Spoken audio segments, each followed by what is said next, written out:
Бейшеналиев Айбек Шаршенбекович. Телевизор.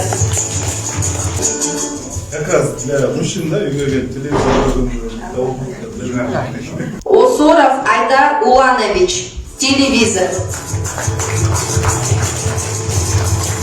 Талайбекова Алтынай Талайбековна. Стиральная машина.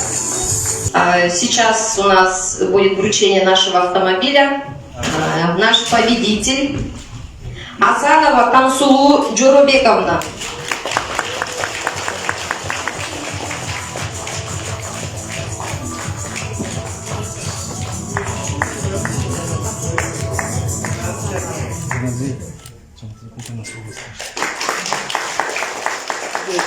Артбаев Эсенджан Байызбекович. iPhone.